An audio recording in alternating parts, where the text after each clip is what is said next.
నమస్తే, నేను అంకిత. ఈరోజు నాతో మాట్లాడడానికి సీనియర్ జర్నలిస్ట్ జయదేవ్ సార్ ఉన్నారు. ఆయనతో మాట్లాడదాం. Hi sir. హలో సార్, ఇప్పుడు వినుకొండలో దారుణం జరిగింది. ఒక వ్యక్తి మరొక వ్యక్తిని నడి రోడ్డు పైన దారుణంగా హత్య చేశాడు. సో ఈ ఘటన వెనకాల అసలు కారణం ఏమంటారు? అసలు ఒకటి ఇటువంటి దారుణాలు చూస్తే బాధ అనిపించింది. అంటే మానవత్వం ఎటు వెళ్తుంది అని అనిపిస్తుంది. కాసేపు దాని గురించి మాట్లాడుకుంటే కనుక నిన్నెక్కడో అంటే ఎగ్జాంపుల్ చెప్తున్నా, నిన్నెక్కడో ఒక కాకిని ఒక పెద్ద ఆయన సరదాగా కట్టేస్తే ఒక 100 కాకులు వచ్చి హడావుడి చేశాడు కాకిని వదిలే వరకు కూడా. బట్ ఇక్కడ ఈయన వినుకొండలో నడి రోడ్డు మీద ఒక వ్యక్తి ఇంకో వ్యక్తిని చేతులు నరుకుతుంటే ఒక చేయి కంప్లీట్గా నరికేశాడంట కదా. అట్లా అంత జరుగుతున్నా కూడా ఒక్కరు అడ్డు చెప్పే ప్రయత్నం చేయలేదు, ఎవరు మధ్యలో జోక్యం చేసుకోలేదంట. అసలు ఏంటి అంటే కాకులకు ఉండే అంత విచక్షణ కూడా మనుషులకు లేకుండా పోయిందా అనేది ఇప్పుడు సోషల్ మీడియాలో అంతా వైరల్ అవుతుంది, మనం చూస్తున్నాం. అట్లాంటి పరిస్థితుల్లో వినుకొండలో అసలు పాత కక్షల ఇవేవి లేదంటే కొత్తగానా లేదా మాట వచ్చిందా? జనరల్గా ఒక వ్యక్తిని హత్య చేసేలా కానీ లేదంటే వాడిని దారుణంగా హింసించే స్థాయికి వెళ్ళేది రెండు విషయాల్లో. ఒకటి మనీ, రెండోది ఆడది. జనరల్గా రెగ్యులర్ ఫార్మేట్లో మనం ఈ క్రైమ్ రేట్ చూస్తే ఎక్కువగా అమ్మాయి కోసమైనా అయి ఉండాలి, లేదంటే ఇట్లాంటి ప్రాపర్టీకి సంబంధించిందని. ఎందుకంటే మీకు ఒక 4-5 years బ్యాక్ అనుకుంటా టోలీ చౌక్లో కూడా ఇట్లా ఒక వ్యక్తి నడి రోడ్డు మీద దారుణంగా ఒక వ్యక్తిని పొడిచాడు, ఒక 10 సార్లు పొడిచాడు. అందరూ చోద్యం చూస్తున్నారు. అలాగే అలా పొడుస్తున్నప్పుడు ఆ వెనక ఆ తర్వాత ఒక ఆయన కెమెరాలో తీశాడు. చూడండి, జనాలు కూడా అలాంటి టైంలో కూడా మొబైల్స్ తీసుకోవడం. చూస్తే ట్రాన్స్జెండర్ని కూడా అట్లనే చూస్తుండగా అలా తీస్తుంటే ఆ టైంకి సరిగ్గా పోలీస్ పెట్రోలింగ్ వ్యాన్ కూడా వెళ్తుంది. మన తెలంగాణలో హైదరాబాద్లో జరిగింది అది. చూడండి ఎంత విడ్డూరంగా అనిపిస్తుంది కదా ఇవన్నీ వింటే.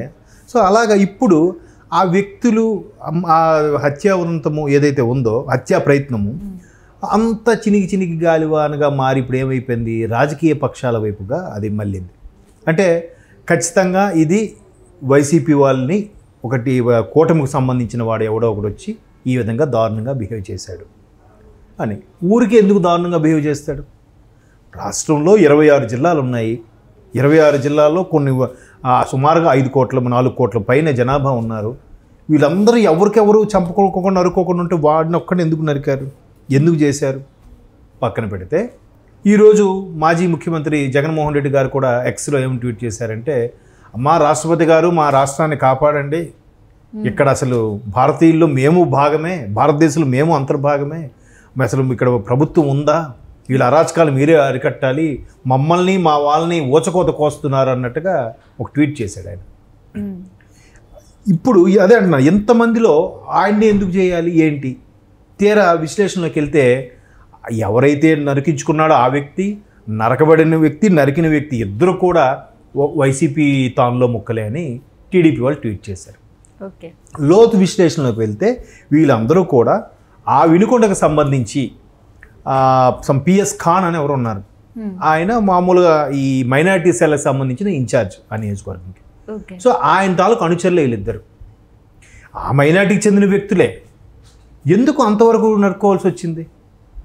ఎక్కడ మళ్ళీ 2 రకాల కోణాలు కనిపిస్తున్నాయి. ఎట్లాగా అంటే ఒకరికొకరు ఒకే దాంట్లో ఉన్నా కూడా మనస్పర్ధలు వచ్చాయి, అభిప్రాయ భేదాలు వచ్చాయి.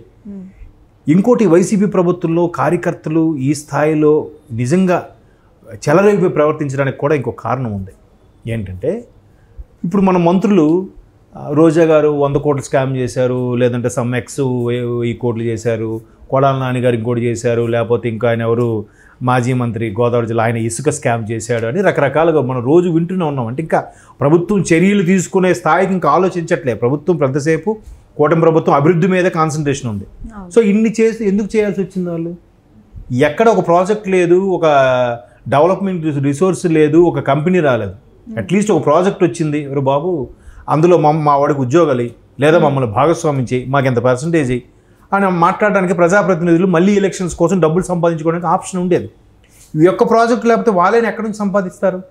తప్పక ఈ విధంగా స్కాములు చేశారు. అందుకే నేను నిజంగా స్కాములు చేసే వాళ్ళ మీద నేను జాలిపడ్డం తప్ప ఏం చేయలేను. నేను ఎందుకంటే గత ప్రభుత్వంలో వాళ్ళు సంపాదించుకునే రిసోర్సెస్ ఏం కనబడలేదు వాళ్ళకి. అందుకే ఎవరికి దొరికిన మార్గంలో వాళ్ళు స్కాములు చేసే విధంగా వెళ్ళిపోయారు. వాళ్ళే ఆ పరిస్థితి ఉంటే నాయకులు మంత్రులు కింద స్థాయి కార్యకర్తల పరిస్థితి ఏంటి? 2012లో పార్టీ పెట్టినప్పటి నుంచి జెండాకరం మోసారు. ఒక్కడైనా స్థిరపడ్డా? ఒక్కడైనా $4 వెనకేసుకున్నాడా? వెనకేసుకోలేదు. సరే మా జగనన్న ప్రభుత్వం వస్తే వైసీపీ వస్తే మేము ఏదో సంపాదించుకుంటాం అనుకున్నారు. తీరా 2019 సంపాదించుకుందాం అనుకుంటే అన్నగారు ఒక ప్రాజెక్టు తేలేదు, ఒక కంపెనీ తేలేదు, ఒక కాంట్రాక్ట్ నిర్వహించలేదు.